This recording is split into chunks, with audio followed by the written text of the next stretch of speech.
नमस्कार, मैं ज्योति श्रीवास्तव और आप देख रहे हैं सी न्यूज भारत। वक्त हो चुका है मध्य प्रदेश बुलेटिन का, जिसमें बात होगी छतरपुर की, जहां छतरपुर के ऐतिहासिक किशोर सागर तालाब में कथित अतिक्रमण को लेकर विवाद लगातार बढ़ता जा रहा है। आगे बात करेंगे दतिया की, जहां जिले में अवैध रेत उत्खनन के विरुद्ध प्रशासन ने बड़ी कार्यवाही करते हुए सिंध नदी के लांच घाट पर रेत माफियाओं द्वारा निर्मित अस्थायी पुल को तोड़कर नष्ट किया है। ऐसी तमाम खबरों पर आइए विस्तार से डाल लेते हैं नजर। छतरपुर के ऐतिहासिक किशोर सागर तालाब में कथित अतिक्रमण को लेकर विवाद लगातार बढ़ता जा रहा है। स्थानीय विधायक द्वारा निरीक्षण और कार्यवाही के निर्देश दिए जाने के बाद अब इस मुद्दे पर राजनीतिक प्रतिक्रियाएं भी सामने आने लगी हैं। कांग्रेस पीसीसी सदस्य दीप्ति पांडे ने मामले में दोषियों पर एफआईआर दर्ज कर सख्त कार्यवाही की मांग की है। दीप्ति पांडे ने कहा कि प्राकृतिक जल स्रोतों का संरक्षण भविष्य के लिए जरूरी है और ऐसे मामलों में केवल बयानबाजी नहीं बल्कि ठोस कार्यवाही होनी चाहिए। उन्होंने नागरिकों से भी जल स्रोतों को बचाने के लिए आगे आने की अपील की है। उन्होंने चेतावनी दी कि यदि जल्द कार्यवाही नहीं हुई तो महिला कांग्रेस इस मुद्दे को लेकर आंदोलन कर सकती है। फिलहाल प्रशासन की ओर से मामले में आगे क्या कदम उठाए जाते हैं, इस पर सभी की नज़र बनी हुई है। किशोर सागर तालाब को लेकर इन दिनों सोशल मीडिया पे काफ़ी बहस चल रही है और बीते रोज़ विधायक भी निरीक्षण करने गई हैं और तालाब में जिस तरीके से मिट्टी डाली जा रही है, पुराव किया जा रहा है, अस्तित्व को समाप्त करने का प्रयास किया जा रहा है, इसको लेकर क्या कहेंगे आप? देखिए, पूरा छतरपुर रो रहा है इस मामले में। जल है तो जीवन है, हमने बचपन से यही सुना है और बच्चे बच्चे की जुबान पे यही बात है कि जल है तो जीवन है। और छतरपुर के जनप्रतिनिधियों को क्या हो गया छतरपुर के प्रशासन को? क्या उन्हें आगामी भविष्य की, अपने बच्चों के भविष्य की कोई चिंता नहीं? क्या बिना जल के ये पृथ्वी पर जीवन संभव है? छतरपुर में किशोर सागर तालाब का एक अस्तित्व है। आज बच्चा बच्चा किशोर सागर तालाब का नाम जानता है और वहाँ कितनी गलत तरीके से वहाँ बुराई की जा रही है, कैसे गोलमोल जवाब दिए जा रहे हैं। कोई अपने आप को ठेकेदार बता रहा है, कोई बता रहा है कि नगर पालिका के आदेश से वहाँ हो रहा है, कोई कह रहा है कि इनके ऊपर एफआईआर होनी चाहिए और फिर अभी तक उन पर कुछ हो नहीं रहा है। तो ये गोल गोल बातें घूम रही हैं। मतलब क्या है? इस दौरे सियासत का बस इतना सा फसाना है, बस्ती भी जलानी है, मातम भी मनाना है। सिर्फ ये चल रहा है, केवल ऊपर दिखावा चल रहा है। बाकी सारे रसूखदार मिलकर छतरपुर के जल स्रोतों पर अपना अवैध कब्जा बनाना चाहते हैं, अपनी अवैध संपत्ति बनाना चाहते हैं। लेकिन मैं पुनः छतरपुर के पूरे मूल निवासियों से निवेदन करूंगी कि आवाज़ लगाएं, साथ आएं और छतरपुर के तालाबों की दुर्दशा को मिलकर सुधारें। चाहे वो नगर पालिका प्रशासन हो या हमारा प्रशासन हो, ये दुरुपयोग बंद करें और जनप्रतिनिधि जो है वो तत्काल संज्ञान में लेते हुए दोषियों पर कड़ी से कड़ी कार्रवाई करें, उन्हें बचाने का प्रयास न करें, उन पर तत्काल एफआईआर। छतरपुर से सी न्यूज संवाददाता कुलदीप सक्सेना की रिपोर्ट। जिले में अवैध रेत उत्खनन के खिलाफ प्रशासन ने बड़ी कार्यवाही करते हुए सिंध नदी के लांच घाट पर रेत माफियाओं द्वारा बनाए गए अस्थायी पुल को ध्वस्त कर दिया गया। संयुक्त टीम की इस कार्यवाही से अवैध खनन से जुड़े लोगों में हड़कंप मच गया है। एसडीएम अशोक अवस्थी और एसडीओपी अजय चन्ना के मार्गदर्शन में टीम ने मौके पर पहुंचकर कार्यवाही को अंजाम दिया। जानकारी के अनुसार सिंध नदी में कथित रूप से अस्थायी पुल बनाकर भारी वाहनों और मशीनों की आवाजाही कराई जा रही है। इसी रास्ते से लंबे समय से अवैध रेत उत्खनन और परिवहन किए जाने की शिकायतें मिल रही थी। प्रशासन ने स्पष्ट किया है कि जिले में अवैध खनन, परिवहन और भंडारण के खिलाफ अभियान आगे भी जारी रहेगा। दतिया से सी न्यूज संवाददाता नितिन दांत्रे की रिपोर्ट। मध्य प्रदेश के डिंडोरी जिला मुख्यालय में नगर परिषद की कार्यप्रणाली पर सवाल उठने लगे हैं। आईटीआई कॉलेज, समनापुर तिराहा, जेल बिल्डिंग और बाईपास मार्ग पर पहले वर्ष 2024 में लाखों रुपए की लागत से सौर ऊर्जा स्ट्रीट लाइट लगाई गई थी। वहीं 2 माह पहले करीब 1.25 करोड़ रुपए की लागत से नए बिजली पोल लगाए गए थे। स्थानीय लोगों ने आरोप लगाया कि बिजली पोल के लिए अंडरग्राउंड कनेक्शन की जगह ऊपर से वायरिंग कर स्ट्रीट लाइट जोड़ी गई, जिससे हादसे की आशंका बढ़ गई। साथ ही सौर ऊर्जा और बिजली के खंभे एक दूसरे के बेहद नजदीक लगाए जाने पर भी सवाल उठे। सोशल मीडिया पर मामला सामने आने के बाद नगर परिषद अधिकारियों ने नाराजगी जताते हुए काम रुकवा दिया। अधिकारियों का कहना है कि सौर ऊर्जा लाइट हटाकर पार्षदों की सहमति से अन्य वार्डों में स्थापित की जाएंगी। बाईपास पर लाइट लगाई गई है, जहां तार झूल रहे हैं जी, क्या खतरा हो सकता है? बहुत ज़्यादा खतरा है। यहाँ गाय बैल भी आते हैं, यहाँ राहगीर भी चलते हैं और पेड़ के कारण यहाँ पेड़ की छैया में भी बैठते हैं। कभी भी करंट लग सकता है, कभी भी बहुत बड़ी दुर्घटना घट सकती है। ये समनापुर बाईपास में खंबे के पास में खंबा और लाइट के पास लाइट लगाई है। पिछली बार जो सौर ऊर्जा लगाया गया था उसमें वार्ड नंबर 12 के जो पार्षद हैं राजेश पारा सर, उनसे भी पूछा नहीं गया था और खंबा लगा दिया गया था सौर ऊर्जा वाला। इस बार ये खंबा लगाया गया है, मेरे समझ से परे है कि ये फिजूल खर्ची क्यों कर रहे हैं। तो इसमें सरकारी धन का दुरुपयोग नहीं किया जा रहा है। 100% सरकारी धन की दुरुपयोग किया जा रहा है। जहाँ खंबे नहीं है, जहाँ लाइट की समस्या है, वहाँ लगाना चाहिए। जहाँ सौर ऊर्जा पहले से लगा है वहाँ खंबा लगाना बिल्कुल अनुचित है। शुभम गया ये लगभग विशेष निधि से 1.25 करोड़ के आसपास का टेंडर था। इसमें वहाँ पर जो पूर्व से सौर ऊर्जा के खंभे लगे हुए थे उनको हमारे द्वारा निकाला जा रहा है। लगभग वो 25 खंभे हैं, उनको निकाल के पार्षद महोदय जी लोगों की मांग अनुसार जहाँ जहाँ पर विद्युत पोल नहीं है वहाँ पर वर्षा के पूर्व शिफ्ट कर दिया जाएगा, जिसका काम चालू है। सर, ये जो बिजली के खंभे अभी वर्तमान में लगाए जा रहे हैं, वो कितने खंभे लगने हैं नगर पे और कितने की राशि है ये लगभग 150 खंभों के आसपास लगना है और 1.25 करोड़ के आसपास का ये टेंडर। और जो नए खंभे लगाए गए हैं वो उनकी तारें अभी झूल रही हैं, जर्जर स्थिति में है लगते ही, तो इस पर क्या कार्रवाई की जाएगी? हमारे द्वारा उन खंभों को हैंडओवर नहीं लिया गया और हमारे द्वारा ठेकेदार को नोटिस जारी कर दिया गया है। वो उस कार्य में सुधार करने के लिए उनको निर्देशित कर दिया गया। सर, इसमें भुगतान हुआ है? इसमें अभी राशि प्राप्त नहीं हुई है शासन से। डिंडोरी से सीनू संवाददाता कमलेश पाठक की रिपोर्ट। मध्य प्रदेश के खरगोन जिले में पुलिस ने नशे के कारोबार के खिलाफ बड़ी कार्यवाही करते हुए एक आरोपी को गिरफ्तार किया है। थाना बिस्तान पुलिस ने कार्यवाही के दौरान आरोपी के कब्जे से करीब 10 ग्राम ब्राउन शुगर बरामद की है, जिसकी अनुमानित कीमत लगभग 1 लाख रुपए बताई जा रही है। पुलिस को सूचना मिली थी कि संजय नगर निवासी रिजवान पिता इकबाल पठान बिस्तान आवली रोड स्थित भीलट देव मंदिर के सामने मादक पदार्थ बेचने की तैयारी में बैठा है। सूचना के आधार पर थाना प्रभारी निरीक्षक गुलाब सिंह रावत के नेतृत्व में टीम ने घेराबंदी कर आरोपी को पकड़ लिया। पुलिस के अनुसार आरोपी के खिलाफ पहले से चोरी, लूट, मारपीट और NDPS एक्ट सहित 13 आपराधिक मामले दर्ज हैं। अब पुलिस रिमांड लेकर सप्लायर और पूरे नेटवर्क की जांच करेगी। पुलिस मुख्यालय और वरिष्ठ अधिकारियों के निर्देशन में लगातार नशे के विरुद्ध खरगोन पुलिस का जो युद्ध है वो जारी है। इसी तारतम्य में बिस्तान पुलिस को एक मुखबिर से सूचना मिली थी कि एक व्यक्ति है जो कि बिस्तान आवली रोड पर भीलट देव मंदिर के पास पेड़ के पास बैठा हुआ है और कुछ ब्राउन शुगर बेचने की फिराक में है।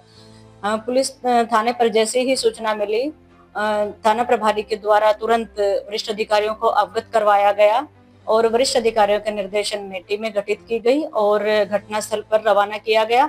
जब पुलिस वहां पर पहुंची तो बताए गए हुलिये के अनुसार एक व्यक्ति वहां बैठा मिला। जब उसकी तलाशी ली गई और नाम पता पूछा गया तो उसके द्वारा अपना नाम रिजवान बताया गया, जो कि संजय नगर खरगोन का रहने वाला है और उसके कब्जे से करीब 10 ग्राम अवैध ब्राउन शुगर मिली, जिसके संबंध में वह पूछताछ करने पर वह कुछ संतुष्टिपूर्ण जवाब नहीं दे पाया।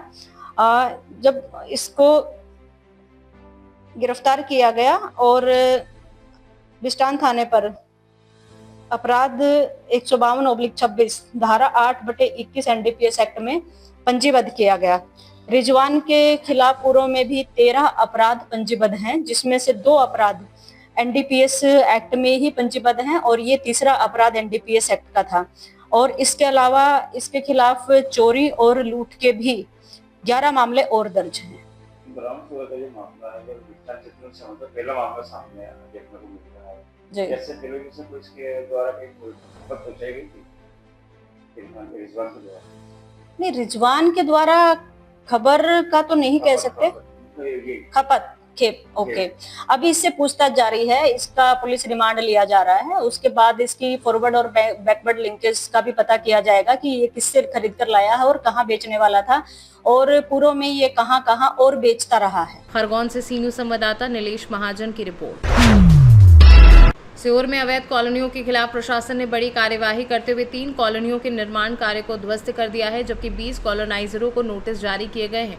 नगर के आसपास तेजी से विकसित हो रही अवैध कॉलोनियों में लोगों को आकर्षक वादों के साथ प्लॉट बेचे जा रहे थे, लेकिन बाद में मूलभूत सुविधाओं के अभाव में लोग परेशान हो रहे थे।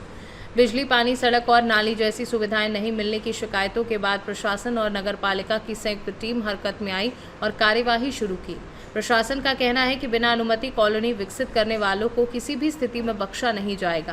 कार्यवाही के बाद क्षेत्र में हड़कंप का माहौल है। सर, आज ये एक अवैध कॉलोनी पे कार्रवाई की, क्या मामला है? शहर में विकसित हो रही अवैध कॉलोनियों पर नियंत्रण लगाने के लिए अवैध कॉलोनियों के विरुद्ध नोटिस जारी किया और उसके उपरांत भी इनके द्वारा क्या बोलते हैं निर्माण कार्य मौके पे किया जा रहा था, तो इस पर अंकुश लगाने के उद्देश्य से आज यहाँ पर जो बिना अनुमति संरचनाएं निर्मित की गई थी उन्हें हटाने की कार्रवाई की जा रही है। सर, इस तरह की अवैध कॉलोनी कुकुरमुत्तों की तरफ पूरे सीहोर में चारों तरफ फैली है, तो उन पर कब कार्रवाई होगी? उन पर ये कार्रवाई अब निरंतर जारी रहेगी। इस अनुक्रम में करीब 20 कॉलोनियों को नोटिस जारी किए गए हैं। अगर उनके द्वारा निर्धारित समय अवधि में अनुमति प्राप्त नहीं की जाती है तो उनके विरुद्ध भी कार्रवाई की जाएगी। सीहोर से सीनू संवाददाता रजनी राय की रिपोर्ट। सीहोर में संविदा स्वास्थ्य कर्मियों की हड़ताल खत्म होने के बाद स्वास्थ्य सेवाओं के सामान्य होने की उम्मीद बनी ही थी कि अब आशा और उषा कार्यकर्ता अपनी मांगों को लेकर हड़ताल पर उतर आई हैं। पिछले 3 दिनों से आशा उषा कार्यकर्ता टाउन हॉल के पास धरने पर बैठी हैं। हड़ताल के चलते स्वास्थ्य सेवाओं पर एक बार फिर असर पड़ने लगा है। प्रदर्शन कर रहे कार्यकर्ताओं की प्रमुख मांग मानदेय में बढ़ोतरी और कार्य के अनुरूप बेहतर सुविधाएं उपलब्ध कराना है। उनका कहना है कि लंबे समय से मांगों पर ध्यान नहीं दिया गया, जिसके चलते आंदोलन का रास्ता अपनाना पड़ा है।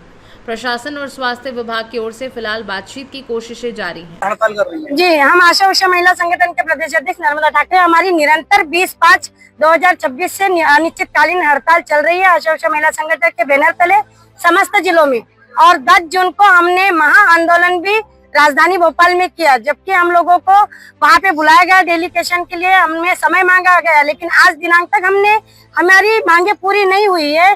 क्योंकि क्या हम 4 सालों से इनको कितना समय देंगे? अधिकारी से लेके मंत्री मिनिस्टर तक आज तक हमारी कोई सुनवाई नहीं हो रही। हम यहाँ से पूछना चाहेंगे, हमारे राष्ट्रपति से लेके प्रधानमंत्री जी और मुख्यमंत्री जी और हमारे यहाँ तक स्वास्थ्य मंत्री, हमारे आला अधिकारी, इनके प्यून, क्या इनके 4 और 6 हजार में इनके घर चलते हैं?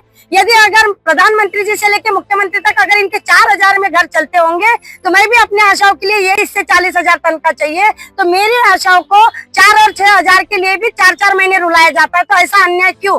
और इनके ही सरकार द्वारा हमें महापंचायत 2023 में महापंचायत करके इनने ये घोषणा की थी, जैसे आंगनवाड़ी के लिए कि 1,000 रुपए उनके दिया जाएगा प्रति वर्ष बढ़ाकर, इसी तरह से आशा कार्यकर्ताओं को भी प्रति वर्ष 1,000 वेतन वृद्धि की जाएगी, जो आज दिनांक तक इन्होंने नहीं लागू किया है। वेतन वृद्धि करना तो छोड़ो, आज हमारा पैसा भी हमें नहीं मिलता है। इसलिए हमारी मांग है कि हम सब मांगे छोड़ देते, हमारा 1,000 प्रति वर्ष जो बढ़ा के देने के आपके सरकार ने जो वादे किए थे, एक तो वादे झूठे ना करो और वादे के तो वादे पे सच उतरिए। हमारा 1,000 रुपये हमें लेके दिया जाए, क्योंकि 1,000 के लिए हम लोग आज बैठे हैं और जब तक हमारी मांग पूरी नहीं होंगी हम वापस नहीं लौटेंगे।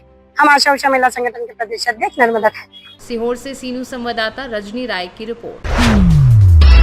सीहोर जिले के ग्राम हैदरगंज में रास्ते पर अतिक्रमण को लेकर ग्रामीणों ने प्रशासन से कार्यवाही की मांग की है। करीब 40 से अधिक ग्रामीणों ने कलेक्टर कार्यालय पहुंचकर ज्ञापन सौंपते हुए अपनी परेशानी बताई। ग्रामीणों का आरोप है कि गांव के कुछ दबंगों ने सार्वजनिक रास्ते पर कब्जा कर उसे इतना सकरा कर दिया है कि अब वहां से ट्रैक्टर और कृषि यंत्रों का निकलना मुश्किल हो गया है। ग्रामीणों के अनुसार करीब 30 फीट चौड़े मार्ग को दोनों ओर से अतिक्रमण कर लगभग 5 फीट तक सीमित कर दिया गया है, जिससे खेती किसानी का काम प्रभावित हो रहा है और कई परिवारों के सामने संकट की स्थिति बन गई है। ग्रामीणों ने प्रशासन से अतिक्रमण हटाकर रास्ता बहाल करने और दोषियों पर कार्यवाही की मांग की है। मुख्यमंत्री जी के पास क्या बात आप अपनी पहुंचाना चाहते हैं? जी सर, मैं उनसे पहुंचाना चाहती हूँ मुख्यमंत्री जी से, हमारे यहाँ निकलने की रास्ता नहीं है और वो हमारी मांगे पूरी करे। हम सब बहनें मिलके आई हैं और हम 4-5 बार आवेदन दे चुके हैं। 2 महीने से परेशान है, ना कलेक्टर साहब ना तहसीलदार कोई भी नहीं जाता है, ना रास्ता निकालता है और हमारी फसल वहीं की वहीं रह जाती है, ना घर आती है ना रास्ते में रह जाती है, निकलने का रास्ता बिल्कुल भी नहीं है। सबसे ज्यादा परेशानी अभी क्या आ रही? सबसे ज्यादा बोने की आ रही, निकलने की आ रही रास्ता, हमें पैदल अकेले निकलने की रास्ता नहीं, ना ट्रैक्टर ना गाड़ी कुछ भी नहीं जा सकता। तो मुख्यमंत्री जी से निवेदन करना चाहते हैं कि वो कुछ भी करे, हमारी रास्ता निकाल दे। नारायण सिंह, हम देख रहे हैं बहुत सारे ग्रामीणों के साथ यहाँ कलेक्टेड आए, क्या मामला है पूरा? सर, मामला हमारा किसानी का मतलब जो है कि रास्ते के लिए जो है कि परेशान है सब महिलाएं और सब जो है हमारे खेती के लिए ट्रैक्टर वगैरह जाने की बिल्कुल ही असुविधा है। मतलब ऐसा रास्ता हो गया सर, उसने भी फाड़ लिया उसने भी फाड़ लिया। आज किसानों के लिए खेती करने के लिए कोई रास्ता नहीं है। हालांकि प्रशासन की ज़मीन पड़ी है वहाँ, कम से कम 20 से 25 फीट के आसपास में नदी से लेके तो कांकड़ तक पूरा सरकारी जगह पड़ी हुई है। तो हमारी सबकी मांग ये है सर कि वो उसको काकर को जो है रास्ता दिया जाए। किसके द्वारा रास्ता रोका गया? सर रास्ता तो जो है कि सब किसानों के द्वारा है कि भाई उसकी लगी थी उसने फाड़ ली, उसने लगी थी उसने फाड़ ली। तो हमारा अब ये जिन की लगी उन्हें फाड़ ली, पर हमारा ये मसला है कि सर अब उसको क्लियर किया जाए।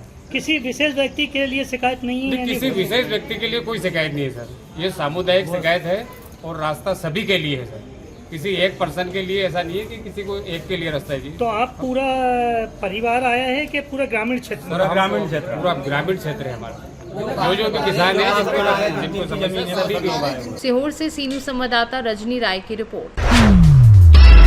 कराहल में किसानों की मूलभूत समस्याओं को लेकर भारतीय किसान संघ ने प्रशासन के खिलाफ मोर्चा खोल दिया है।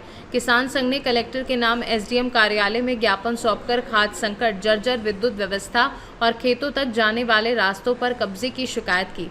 संघ का आरोप है कि जिले में खाद उपलब्ध होने के सरकारी दावों के बावजूद सहकारी समितियों और ई टोकन आधारित नकद केंद्रों पर किसानों को खाद नहीं मिल रही है, जिससे किसान परेशान होकर भटकने को मजबूर हैं।